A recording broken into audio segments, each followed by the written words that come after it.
The issues affecting you. Revealed, explained, discussed. Now on WGAL 8 in Focus. Hello, I'm Susan Shapiro. The COVID vaccine rollout has had its challenges, from limited supply of vaccine and difficulty signing up for an appointment to what some vaccine providers are calling a miscommunication by the Department of Health. Tonight, you'll hear from vaccine providers and a physician as they work to get shots in arms as we continue to bring the coronavirus pandemic in focus. I'm joined now by Dr. Michael Rehart, the medical director at Lancaster EMS. Thanks so much for being here. Thank you for having me, Susan. What are you seeing in terms of the trend of COVID patients and those being hospitalized? Well, luckily, we're starting to see the trend going down, which is reassuring. It's reassuring for a number of reasons. Hopefully, the virus itself is maybe trending down in the population, but also we're starting to get vaccinations in people's arms. And this is what a virus does. Sometimes it spikes up, sometimes it goes down. So this is really not the time to let our guard down. This could just be a artificial trend down. And so anybody that has any considerations about getting a vaccine, I would absolutely recommend getting it as soon as possible. It's a safe vaccine. It's a highly effective vaccine. If you look at the people who've had the vaccine and then died from COVID, there's 0 deaths in association with people who have been vaccinated with both vaccines. They may get sick, they may get a mild illness, but they will not die. You're overseeing the vaccine rollout at Lancaster EMS, and you are the medical director there. How is that going? Yeah, so it's really been an exciting opportunity. And it's a partnership really between the EMS and our community. We're very blessed to have a pathway through the Pennsylvania Department of Health for childhood vaccinations.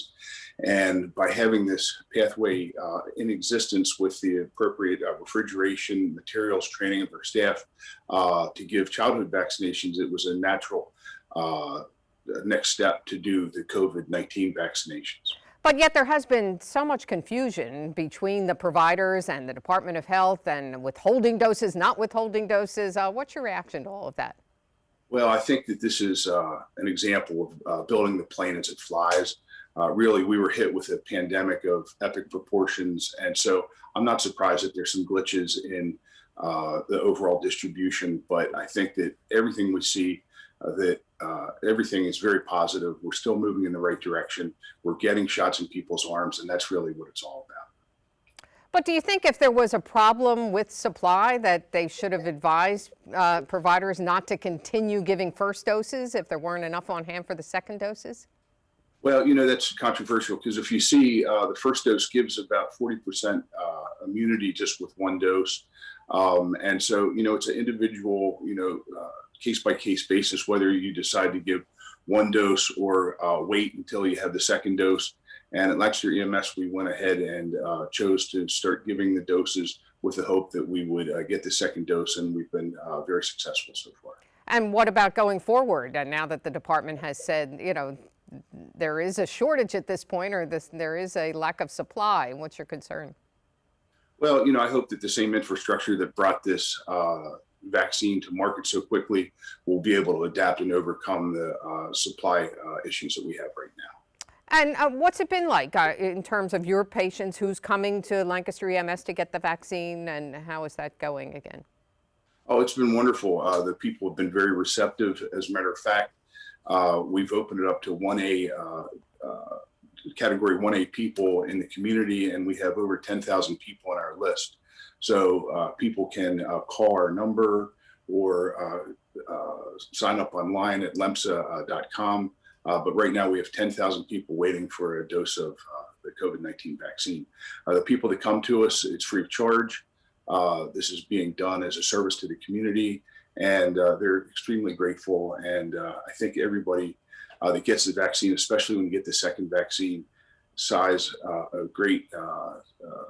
a great sigh of relief, and gets in their car and looks in the rearview mirror and thinks COVID-19 is behind me. Yeah, absolutely. We've seen that emotion from a lot of people. 10,000 people you have on a waiting list? 10,000 on a waiting list, yes. Wow. How long do you think it may take to vaccinate that many people? Well, that's why we suggest that people should look for alternate places to go within the community. Certainly, things are opening up much more than they have been, and so you can look to your health systems, pharmacies, retail outlets. Hopefully, there'll be some mass vaccination centers in the near future. But we're glad to put you in the list, and if we have a vaccine, we'll put it in your arm. Certainly there is some vaccine hesitancy out there, especially we're hearing in the minority community. What's your concern about that? So, I think a lot of people think that COVID-19 is the same as the common cold or virus, influenza-like illness. And in my experience, I have never seen a virus that is an kind of equal opportunity killer. And what I mean by that is people of course, people of higher ages are more likely to succumb to COVID-19, but we also see people with no comorbid conditions or younger in their 30s or 40s that also can have multi-organ failure and death from COVID-19. This isn't meant to scare anybody, but even if you look at how long it takes to recover from COVID-19, I had COVID in November, right around Thanksgiving. I still haven't gotten my smell back. And I was hospitalized. I was very grateful for the care that I had, but it is a serious virus. And so if you have something as simple as a vaccine free of charge, you get it in your arm, it takes 2 shots, you may get some flu-like symptoms with it. If you do, that's reassuring because those flu-like symptoms are a sign that your immune system is actually working and creating antibodies to fight COVID-19 infection. Right. Have you had the vaccine? I haven't yet because I have to wait 4 months because some of the treatments I was given as an inpatient. Right. Okay. Well, thank you, Dr. Rehart. Wish you the best. I hope you're feeling well. Thank you. All right. Yes, thank you. Coming up on WGAL 8 in Focus, how Lancaster EMS is taking the COVID vaccine to the people.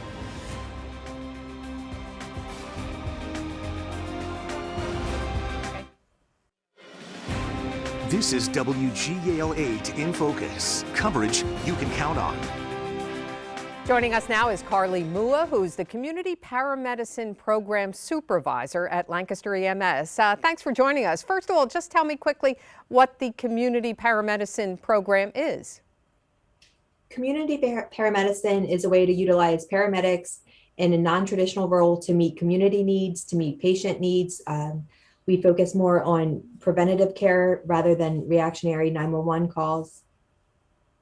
We see community members throughout the lifespan. We see kids, adults, and elderly patients. That's interesting. Lancaster EMS is vaccinating at its own sites, and also you are doing remote vaccination. How is that working?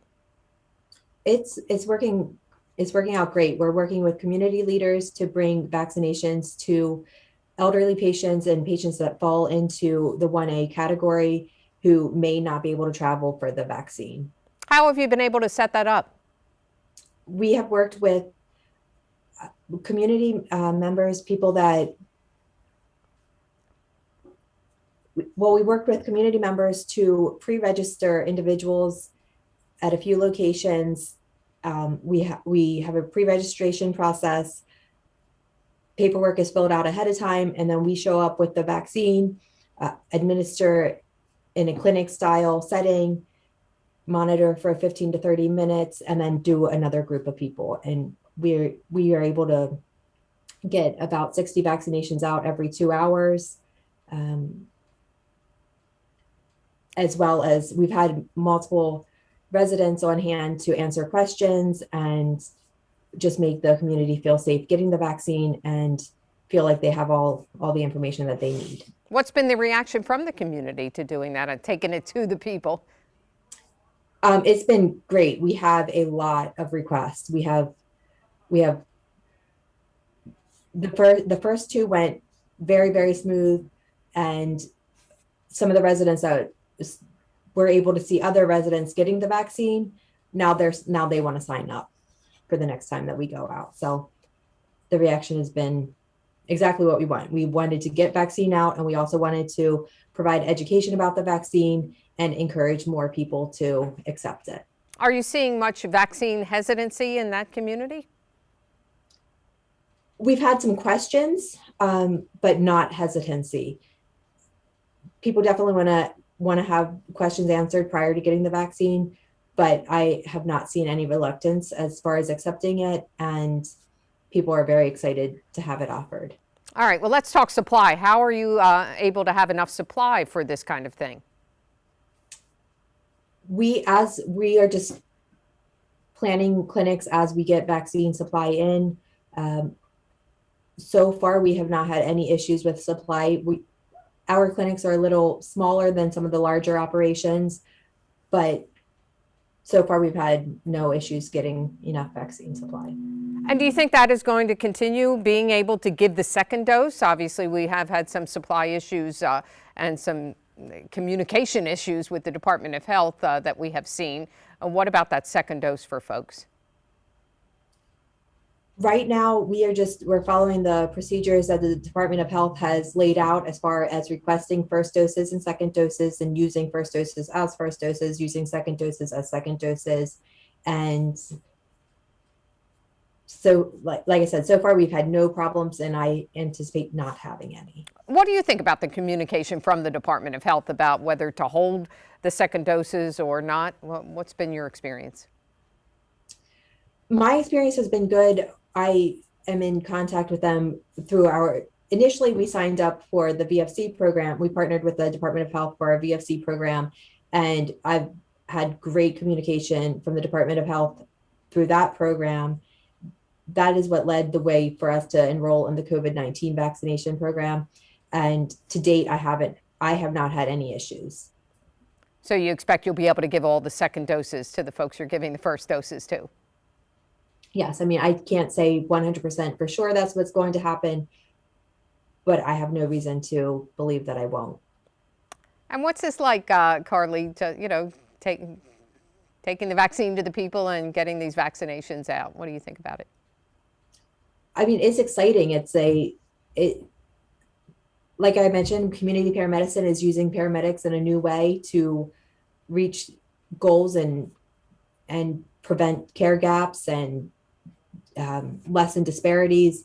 So it's very exciting to be part of that and to be able to be right up front doing it. If people want to get on your list, what's the best way to do that? You can go to our website, lemsa.com. We have a sign up page, and that will direct you to a survey to fill out. That'll place you on the waiting list. And I understand that waiting list is pretty long. It is long. So I would encourage for individuals to sign up there, but also to sign up at pharmacies if it's available, sign up at your doctor's office if it's available, and with the health systems. All right, very good. Carly Mua, thank you so much, with Lancaster EMS and the Community Paramedicine Program. Thanks for joining us. Thank you. Bye. A Susquehanna Valley pharmacist has had to deal with the shortage of coronavirus vaccines. She joins us when we come back.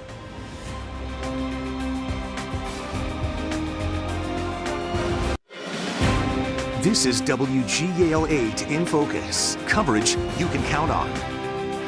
I am joined now by Melissa Kaler, who owns Hillcrest Pharmacy in Columbia, Lancaster County. Thanks so much for talking to us. Good morning. You are a relatively new pharmacy. What made you want to be a vaccine supplier? Oh, we were just so happy to be able to provide a means to rise above the pandemic in our community. And we are lucky we were able to have the space and the time to dedicate to vaccinating as many people as we can. So we're very happy to be able to do something. So you did start giving vaccines. How has the process been going for your pharmacy? It's been very smooth so far. We have provided about 2,200 vaccines so far. Most of them were first. We've done about half of our first doses have been completed with second doses as well. The only snag that we hit was this week with the supply issues of the Moderna vaccine. We had to move many appointments, pushing people back into next week. And we're trying to juggle a way to get everyone in and vaccinated within the 28 to 42 day window that the CDC recommends for the Moderna vaccine. So what is that like, having to juggle appointments and tell people you're going to have to delay their appointment? Oh, it's definitely stressful and time consuming. Some people that were scheduled early this week have actually been rescheduled 2, maybe 3 times. And eventually we're going to get them vaccinated. We promise we will eventually get everybody their second dose, but it's stressful for them because there is a big emotional component to getting this vaccine. And we want to make sure that we let everyone know they will get their vaccine, and we thank them for their patience and flexibility. So what were you aware of in terms of withholding doses for the second dose or not withholding?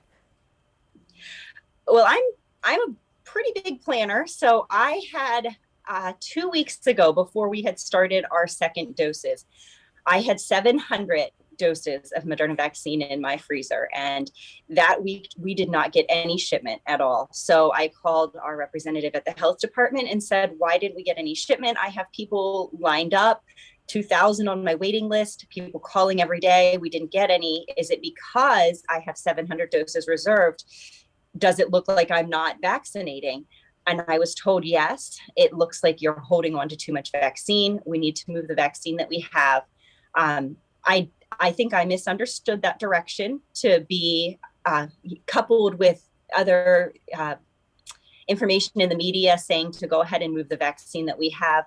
I misunderstood, and I did give a few, and I'm not talking many, I think maybe 50 vaccines out of our withholding for second doses as first doses. So we did get into the hole a little bit, but not much.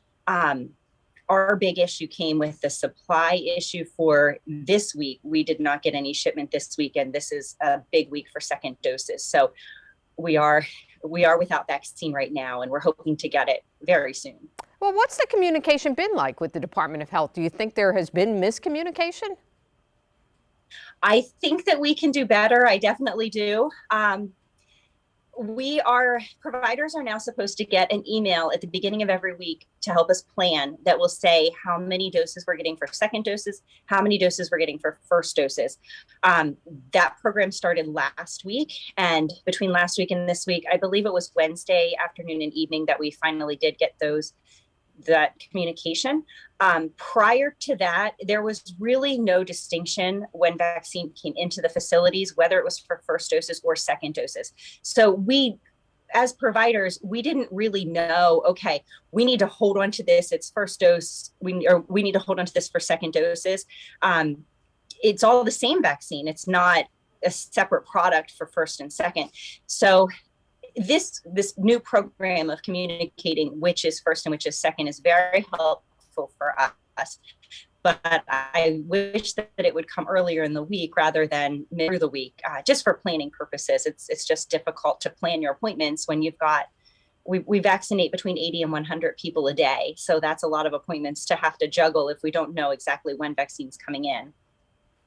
All right, Melissa, we'll talk more about that when we continue our conversation.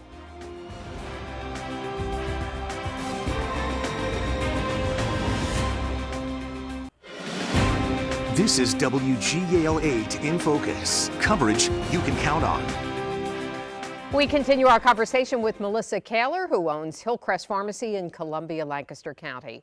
Melissa, what are you telling people who are very anxious, who may have gotten the first dose, and not only at your pharmacy, but elsewhere, and now are anxiously awaiting that second dose that may be delayed?